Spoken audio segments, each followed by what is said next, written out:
Are you ready for this last story? Is this our last story? Are we almost done for the day already? Like, I don't feel so ready. Here's the thing. 2019 WeWork, my favorite scam.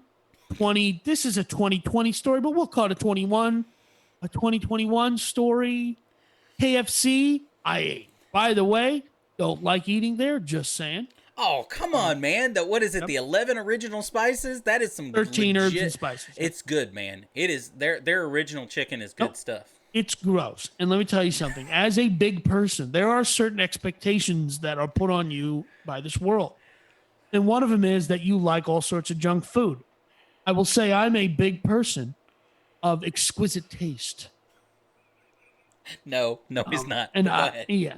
Look, individual taste, yes. Exquisite. Okay, that's probably more accurate.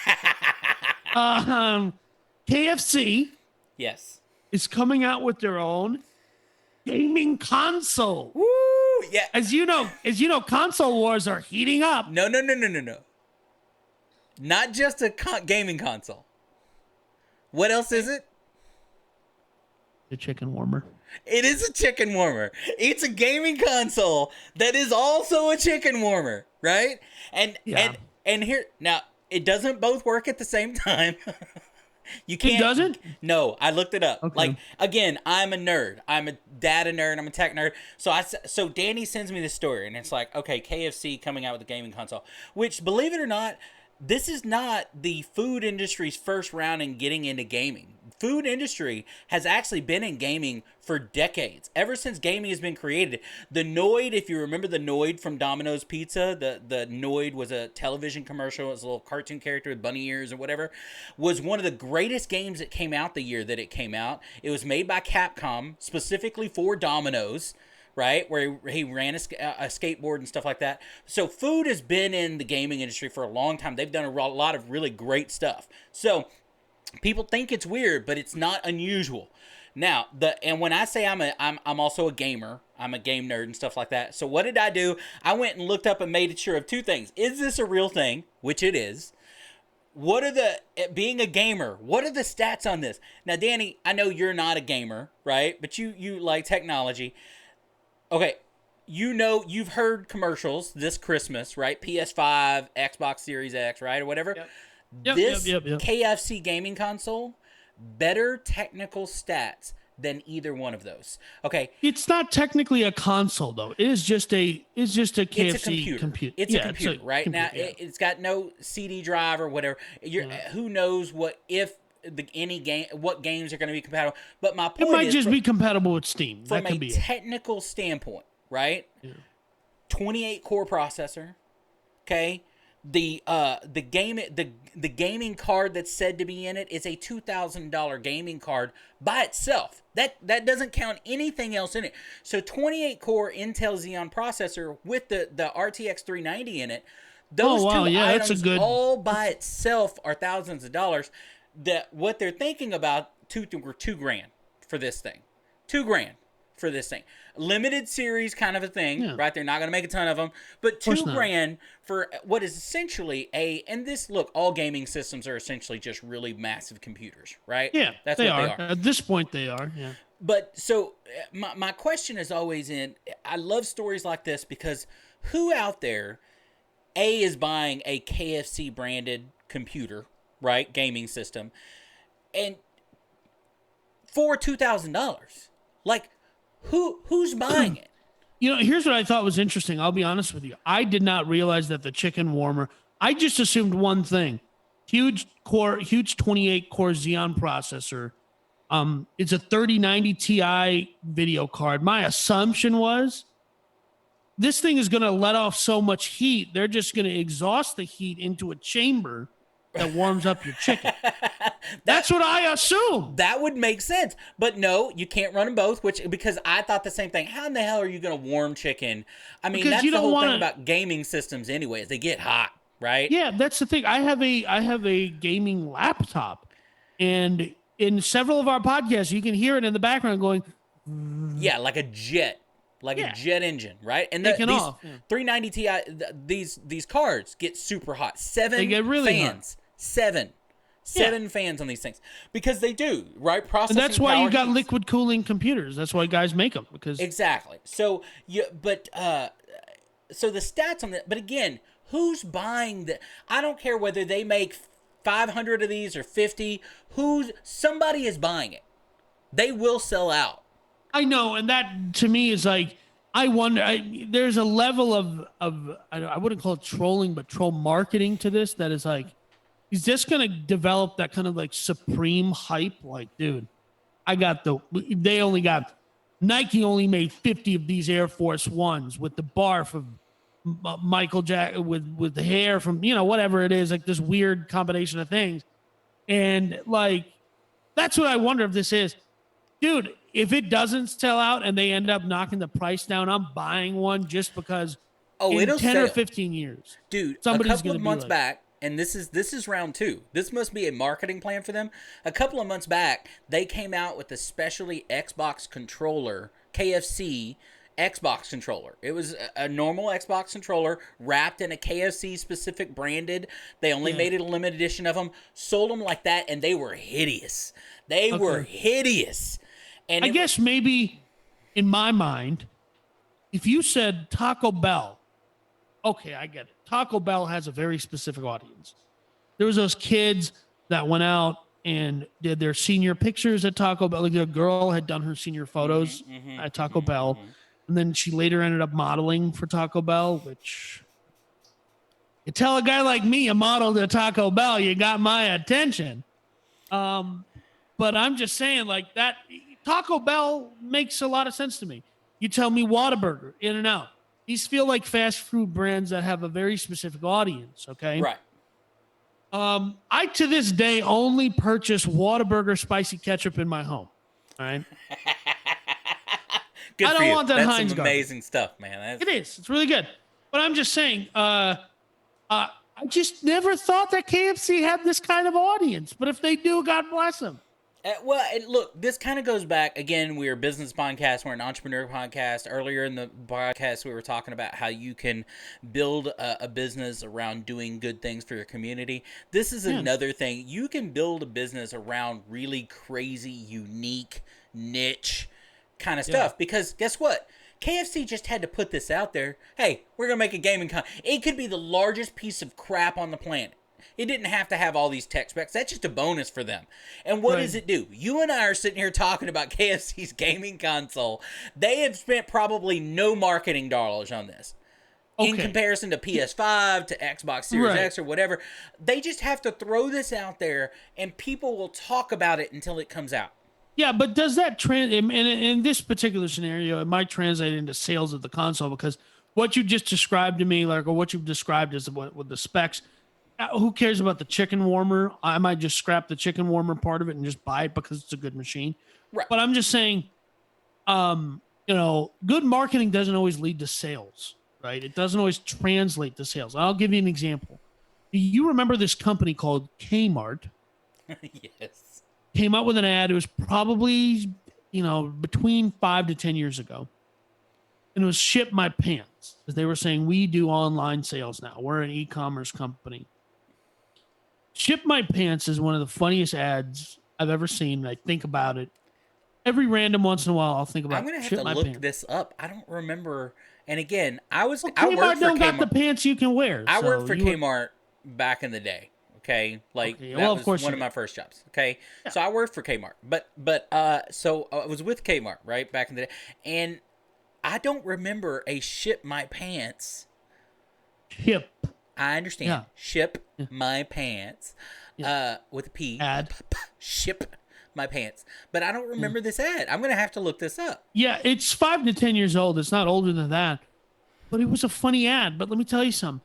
Kmart still went down the tubes. Well, sure. And that's not what I'm saying is going to happen here to KFC. And it's unrelated in a sense, but it's related in another sense, which is what you were saying, which is like, you can go create all this. They created a fantastic ad that makes me laugh, but it's still, I'm not going to buy pants from Kmart. Well, but I don't know that KFC, if you don't like KFC, obviously this ad is not going to change your mind. I think when you get to a certain... There are so many better chicken places that you should be going to. if you There want are, chicken. but my point though is sometimes when you get to a certain size, it's not even about more sales. It's about branding, right? This is getting people talking about KFC, and that's what KFC wants. And let me tell you something. KFC's marketing the last 2 to 3 years, the Top best because notch. they have The just commercials with the different they're the best. comedians being right, Colonel Sanders, The which was a Colonel, yeah. real guy, by the way. Yeah, I know. Real I know guy, Colonel Sanders. by the way. Colonel Sanders didn't start KFC until after he was 65. And Right?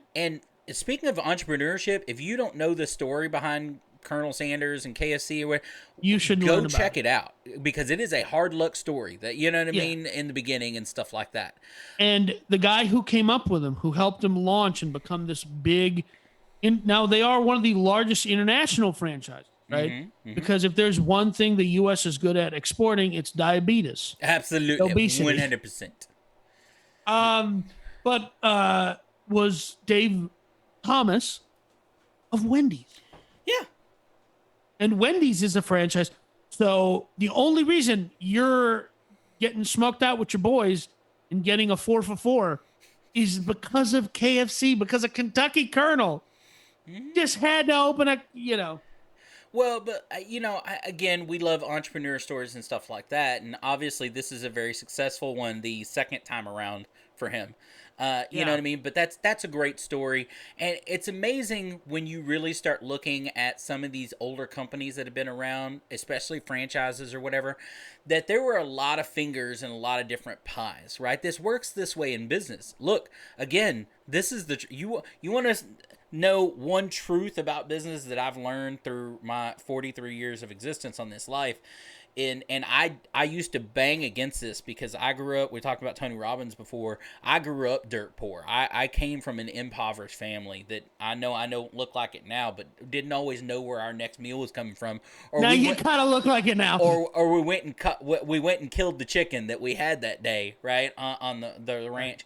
But you don't networks and knowing other people, coming across other people, getting opportunities with people, right, there is nothing that can replace it. You can be the smartest person in the world, you can be the best person in the world at what you do, but having a network of people that bring you into projects, that bring you into companies, getting yourself around like-minded people, there is nothing that outweighs it. Right. And that is one thing I will say about our current kind of conversation or system, if you will, where people are like, oh, unpaid internships, this and that. I'm like, oh my goodness. You're better off getting your folks to give you money to go work for no money than you are going to get a student loan and going to college. You're going to gain so much more because you know people. Depending on the right environment. You got to get in the right environment. There are a lot of people that take advantage of free labor out there or whatever. Yep. But and we talk, and one of these shows we'll get around to talking about mentors and how to find mentors and the difference between different types of mentors and when to learn to go to your next mentor, and we'll talk about all that. But you're right, getting with the right people, because that person that finds that thing about you that they really like will introduce you to people at their level, and then you'll come across somebody that's at the next level and they'll introduce you to that, and the next thing you know, you're on that phone call list, that text message list, that group list with people that are up here and dragging you along with them. Because I have learned that about success is successful people want to bring people that they like along with them. Here's one example we can talk about really quick. Joe Rogan's group of friends, the guys that Joe Rogan put on his podcast. These people went on to start their own podcast, start their own thing. Bert Kreischer he's like, Dr. Drew had him on his show, Loveline. And he said, dude, you need to keep telling this story, The Machine. And it made him I don't know how wealthy he is, but we know his name. And, but no, like that is such a true thing, because, I just think that a lot of people undervalue building relationships. And I will say this much. I lived in the same place the majority of my life. And when I left there to go to Austin, I left Minnesota to go to Austin. It was weird because I realized the one thing that I was missing, beautiful. Austin compared to St. Paul, the suburbs of St. Paul, beautiful. It's warm. The people are so friendly. Well, the locals are friendly. The people who come from out of state are garbage. And that's one thing you adopt really quick in Austin is this mindset of people from the outside are garbage, but you're also from the outside. But the minute my license said Austin on it and my Lincoln had Texas plates, I was like, nah, I'm from here. The rest of y'all are garbage. Don't stay. Leave. Yeah, that's right. You weren't born in Texas, but you got here as quick as you could. That's all that matters. Totally. And that's one thing I realized that I was missing was my network. Because when I lived in the burbs of St. Paul, I had a guy for everything. And when my sister and her husband moved back there from where they were living, they're like, we need a real estate agent. I was like, yeah, I got a guy. Mechanic, got a guy. You needed this, you needed that, you need a gutter guy, you need a roof guy. It doesn't matter what kind of guy you need, I got a guy because I had lived there for so long. I built this network of people that if I ever needed anything, I always got a friend. Okay, this isn't someone I do business with necessarily. It's just a buddy of mine, right, who can do that. Right? You need something welding. My buddy, Terry does a ton of welding. Right? But people do that personally, but for some reason we don't do it professionally. Right. And that's what we need to fix. And ultimately, I know this about you as well. That's where we want this podcast to end up. We want this podcast to be that place that people, entrepreneurs, can come on and get not only listen and get value, but interact and get value. You and I want to be that kind of podcast that people call us up and by being on our show, you get that connection with us, with people that listen to us, and that kind of stuff. And that's really where, to me, that really is the heart of this podcast is that wanting to help, to be there for people, to grow, and that's through our growth, helping others. That's what Big Man says. I have other ulterior motives, but I'll keep those to myself. And it rhymes with ka-ching, ka-ching. Ka-ching, ka-ching. Yeah. Hey, you know what? Every good business needs a little bit of both, right? You know what I mean? I'll fill that one side. You can fill the other side. Of course. Yeah, totally. That's the way it is. You would expect the bald dude with the cowboy hat to be the robber baron in this relationship, but I'm not. Hey, you know what? I like my bald head. Of course.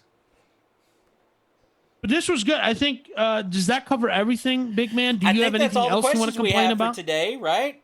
Okay. Do you have anything else you want to complain about? Any other comments, nasty remarks? Other than you, I don't complain about much else. So, and I think I did enough of that today. So, You sure did.